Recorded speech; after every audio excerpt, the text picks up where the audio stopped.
rusla fjárhúsum á nýju Norðurlandametri og miðaði umfang framkvæmdar við að hann yrði maður einsamall í heimili og atvinnurekstri alla sína daga. Ef að honum sækja konur með góðum árangri verður að stækka búið óvænt og snarlega.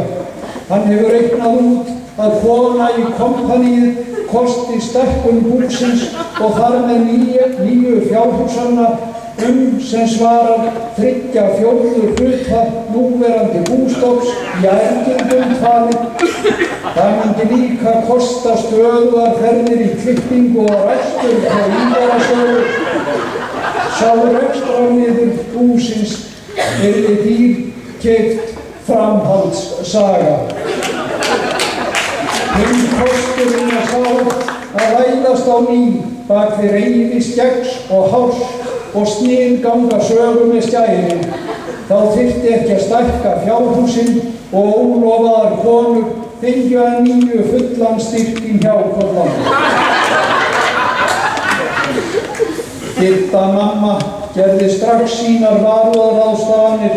Hún tók mynd af syni sínum jólin og kom henni fyrir á kommóðunni.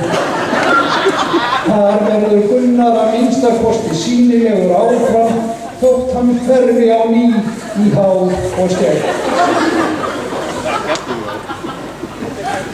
Gánamenn í Sveinsstaðagerð sendu hvorki frá sér bók, myndband né markmiðlunarefni af neinu tagi á árinu 2014 og muna sinn fyrir fegurri. Liðin sú tíð að þeir komust hvergi nema þurfa fyrst að árita bækur eða setja nöfn sín á barma eða við naflakvenna sem að þeim sóttu. Þeir fóru landshorna á milli til að syngja, árita, klappa börnum og þurrka hrúta og konur í mikinn fögnuð eigenda á eigin manni. Þeir böðuðu sig í landsfræðinni. Nú komu afréttamenn hvergi við sögu í jólabókaflóðinu og í fyrstu göngum var aðaldagskrárefnið að rifja upp horfna dýrðar tíma. Þeir fóru seint af stað í sjálfa smalamennskuna enda smölun sauðfjár orðin hreint aukaatriði og stíluðu sér aftur seint og illa. Þeim drepleitist enda ólíkt skemmtilegra að baða sig í kastljósum sjónvarpsvéla en að eltast við fjárhagsnotum. Smalamennskan á Hofsórdal gekk líka óvenju drösulega fyrir sig en það kom frægð og frama ekkert við, heldur mun alvarlegri hlutum en svo. Hlíni týndi drykkjarhorninu sínu í göngum haustið 2013 og framkom í áræðanlegum upplýsingum á opinberum vettfangi að það hefði verið forgangsatriði í göngunum í haust að endurheimta hornin, skítt með sauðfé. Leitarsvæði var hálfur ferkílómetri og efstu mönnum var deilt í skipulagða flokka sem fóru yfir af nægri nákvæmni til að finna týnda sauðná. Þetta var mörgum klukkustundum síðar en venjulega og Gulli í Hofsárkoti átti ekki orð yfir verklæginu. Hann hefur reyndar fylgst með göngum í gömlum heimalöndum síma ár frá ári og alltaf orðið orðlausari með hverju haustinu sem líður. Aldrei var það jafn orðvana og haustið 2014. Drykkjarhorn Hlína fannst og það var hið eina sem máli skipti í göngunum. Ekkert skýrði á réttargleðina og heima í bæ smakkaðist kjötsúpan betur en nokkru sinni fyrir. Lambskrokkar höfðu soðið 3 klukkustundum lengur en þörf var á og allt var tætt með skeiðar djúpum diski. Kjöt, bein, kartöflur, rófur, gulrætur og hvítkál urðu á samsvoðum þægindagraut sem rann mjúklega niður. Beinin voru engin fyrirstaða, hvorki könnum barna né fullorðinna. Á Tungurétt var óvenju hátíðlegt að litast. Guðsorð meira að segja lesið yfir fólki og gagnamenn sungu nýjan brag úr Tjarnarsmiðjunni. Þetta voru semsagt tímamót í haustmenningunni í dalnum þegar endurbyggð Tungurétt var tekin í notkun með steinsteyptum veggjum sem eru svo þykkir að jafnast á í Kínamúrinn og öflugustu virki Rómverja til forna. Tungurétt eilíf en mannfólkið ekki. Hér brugðuð upp svipmynd af heimsókn ríkissjónvarpsins í réttina nú og síðan að 100 árum liðnum. Barn sem tekið tali í fyrri heimsókn sjónvarpsmanna enn á vappi þar í þeirri síðari en hefur að vísu látið á sjá. Standi hérna í Tungurétt, Svarfaðardal og við sem erum að tala hérna á Tungurétt.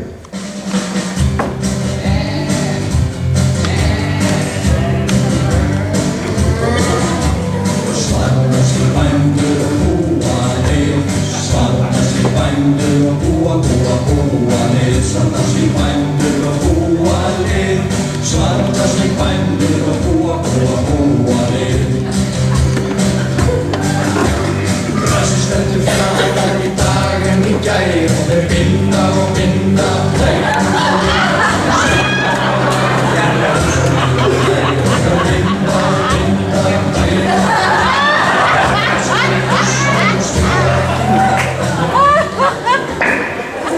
Og ég er búinn hérna að kíkja á réttarför í Svarfaðardal og ég er búinn að finna einn hérna sem voru okkur viðtal fyrir 100 árum. Já, við hýstum að það á árum. Og það sjáum við þetta. Þessi rétt stendur áfram hérna. Já, hún hefur aðeins stendur en ég þessi. Hún réttari við stúdent. Þetta náttúrulega orðið bóið og réttir orðið bóið. Hún ekki verið að höfna, það getur sagt þetta. Þetta árið vexti hvað þú stendur. Já, ég var nú bara að hafa það í sagði svona. Já, allir hundir. Já, allir hundir. Já, það var ég að tala á þeirra. Já. Það er alveg segið þetta hóttur.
Silvía, Valkyrja og Ingvarun Mýr, fjallskilastjóri og réttarstjóri á Tungurétt, stýrði samkominu og dilkadrættinu. Kvenleg röggsemi réttarstjórans reyndar slík og þvílík að það tekur orðið bara fáeina mínútur að draga fleiri dilka á tungunum. Gánamenn og aðrir sauðrekundur sem komu mátulega raki á tungurnar fóru í kvenfélagsskúrinn að vanda til að kaupa kaffi og styrkja konur til utanlandsferða. Fengu sér meira vín til að hýta sig upp fyrir dilkadrátt á saugum. Þegar þeir komu í almenninginn var hefðbundnu réttarstörfum lokið að miklu leyti og réttarstjórinn farinn að skipuleggja heimrekstur, réttarstörfum var hespað af á methraða kvenlegrar verklækni. Þetta óðagót ýfði verulega fjæðrin þeirra gánamanna sem upplifað höfðu þá martröð að eftast við sauðfé Silvíu og Ottós á Ingvörum upp í efstu skriður og eggjar og tindar. Ingvarakindur þykja sérlega óþægar og jafnvel ósvífnar. Helstu hlaupagarpar dalsins fóru þannig til fjalla hvað eftir annað síðastliðið haust og linntu ekki látum fyrir síðasta lambi var heimt á fjalli til þess eins að vera drepið, saxað líf og látið stikna á greiftilum einhvers góðu borgarans. Ingvarafólk sýndi hlaupagörpum þakklæti sitt í verki með því að slá upp ómögulegri veislu þeim til dýrðar og veittu svo vel að gestirnir muna hvorki daginn í leiðinni en þann dag í dag. Hætt við að tilefni veislunar rifjust upp að hausti þegar hlauparar verða ræstir að nýju til að koma illa innrættu Ingvarafé til byggðu. Göngur í teiknum gengu hægt fyrir sig að vanda. Það telst ekki til tíðinda og verður endurtekið í annálnum að ári. Þetta eru einu göngurnar í Svarfaðardal þar sem heimtur teljast góðar ef gamlamennirnir sjálfir skila sér alls til byrja áður en byrjar að draga söngur í léttum. Þarna smala sér að eigin frumkvæði og hrista hausa í forundran yfir þessum mannverum sem gútveltast móana og vita fæstir hvort þeir eru að koma eða fara og þá hvert. Hólsbræður Björn Snær og Kalli voru í fyrirstöðu í göngunum og bjuggu sig undir langan dag sem gekk auðvitað eftir og miklu meira en það. Þeir náðu að horfa á heilan fótboltaleik í beinni útsendingu í farsíma á meðan að þeir stóðu vaktinni.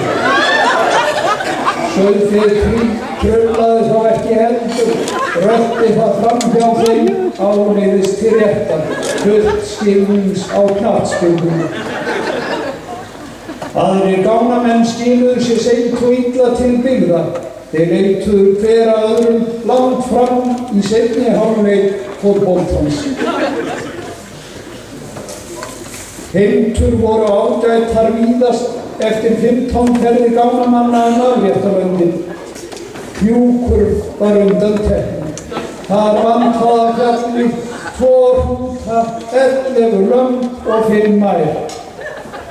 Jón bóndi tók þá 2 úr 50 forystukinda hópsínum, tróð þeim í bíl og keyrði með þeim loftköstum fram í stekkjarhús. Hann ætlaði forystuánum það hlutverk að finna það fé sem vantaði og veita því forystu alveg heim á Hjúksvað. Það fór á annan veg. Forystuærnar sýndu smalamennsku í Skíðadal engan áhuga enda sóttu þær stígt yfir í Svarfaðardal að leita uppruna síns á þessum stöðum. Leikar fóru á endanum þannig að tíndaféð skilaði sér að sjálfsdáðum í Hjú en forystuféð týndist. Jón Hjúksmaður fékk aðstoð leitarmanna og þegar yfir lauk leituðu allir af öllum öll kjöt inn til dala bæði tvífættir og fjórfættir. Nú segir að furðufregnum á Tjarnarheimilinu. Söngdívan Kristjana ákvað að taka upp söng og tónlist á væntanlegan jóladisk sinn þegar heilskapur stóð sem hæst síðastliðið sumar. Hún bað allt heimilisfólk að taka þátt í að koma sér í jólastemningu og minnti á að júlí væri kjörmánuður, einmitt 20. þess mánaðar væri Þorláksmessa að sumri kenndi bein Þorláks Helga Skálholtsbiskups. Sveitina kvisaðist í júlí að prestur hefði verið kvaddur til og að hann hefði enn til aðventustundar með tjarnarfólki í kirkjunni. Því næst spurðist út að Sigríður Hafstad hefði eftir miðjan júlí kvartað stundarhátt yfir því í samkaup Úrval á Dalvík að engin skata fengist þar til Þorláks messuveislu á Tjörn. Viðstaddir búinni lækkuðu mjög rónin í furðulosta sínum og fögnuðu alveg þegar Sigríður bætti því við að sem betur fer væri til nóg hveiti til laufabrauðsgerðar. Undrum og stórmerkjum myndi ekki í höfuðverslun Dalvíkur því daginn eftir birtist þar Kristján á Tjörn og lét sækja sér hangilæni í frystigeymsluna þegar Engar fékk hann rjúpur í jólamatinn. Hann leitaði árangurslaust í hillum og merkiniðinn á jólapakka og spurði þar Enga hárið væri niðurkomið sem boðið hefði verið á tilboðskjörum í desember. Í búðinni ríkti nákvæmt þögn. Sumarafleysingamaður í samkaupi Úrval stundi loks upp að á þessum árstíma þyrfti að panta merkið á jólapakka frá útlöndum. Kristján gæti hins vegar fengið eins mikið af malti og appelsíni og heimilisfólk á Tjörn gæti í sig látið og öndlur líka. Englahár kannaðist ungmennið eftir við sem verslunarvöru og vísaði á sögu hásnýtti frá Englörum. Vel gæti verið að hún lumaði á Englahári, húnahópurinn hennar væri svo fjölbreyttur. Svardalingar vissu ekki og vita ekki enn fyrr en að upplýst nú að jólahaldið í júlí tengdist jóladiski Kristjánu á Tjörn. Og fyrst út í þá jólasálma komið skal upplýst nú að undarlegar uppákomur á Tjörn núna í desember tengjast líka tónlistarupptökum. Glöggir vegfarendur í sveitinni tóku eftir því að á sjálfri aðventunni var dreift þurrhegi á Snæfellsþaki túnið sunnan við Tjarnarbæinn og heimafólk var það létt klætt í vetrarhissingi að hræra í flekknum með hrífum. Undir húsvegg sást til Kristjáns og Kristjönu í bíkinni fatnaði að grilla og snæða undir beru lofti eins og hásumar væri. Þau sungu hástöfum dægurslagara yfir kótelettum, voru í vaglaskógi, ég fyrir fríið og fleira í fááttina og skáluðu í rauðinni mót norðanáttið. Og það á sjálfri aðventu. Ekki nokkur maður þorði að spyrja hvað í ósköpunum væri að gerast á Tjörn frekar í jólaundirbúningnum þar að bæ í júlí, en nú skal það upplýst að Ívan Kristjana var í faðmi fjölskyldunar að koma sér í gírinn til að taka upp sumarlög á sumardiskum sinn sem einfalegur að markaði júli. Þetta liggur ljóst fyrir. Hér eftir kiptum við okkur ekki upp við að heyra í Betlehem barnlaus fætt óma frá Tjörn í júlí, sumarið tíð í svartasta skammdeginu jólamánaðarins. Það eðlilegasti hlutur í veginn.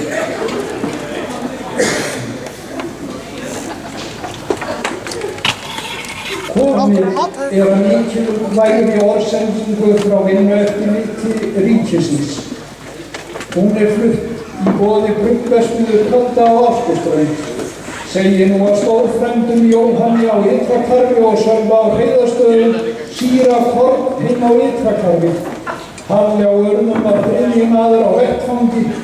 Þeir blönduðu própjónsýru í kornið á leið þessi kör til geymslu. Sýran var í 200 lítra tunnu en Friðrikunum fannst hægt ganga að dæla á henni á hefðbundinn hátt og ákvað að flýta fyrir því með því að setja þrýsting frá loftpressu á tunnuna. Tiltækið lukkaðist vel með fyrstu tunnuna en tunna nr. 2 þoldi ekki yfir þrýsting loftpressunar og sprakk með látum nær fulla sýru. Þannig var ekki alveg næst aftur og fékk ekki dropa á sig. Jóhann var hins vegar nálægur og sneri til að draga upp úr baki í tunnuskraftan. Hann fékk yfir sig sýrubað, hljóp þá inn í jólatrúhús, reif sig úr hverju spjöð og skólaði af sér með vatnsblöngu. Hann slapp með skreppinn á óskýranlegan hátt. Sölvi slapp líka, en á alveg fullkomlega skýranlegan hátt. Hann stóð á bak við rúlustæði og veik þegar ósköpum Hljóðdrykkjan sagði til sín á réttum tíma og hann hafði að létta á sig. Ályktin af lífsreynslunni kaldi bjargar lífi og lífi. Skál!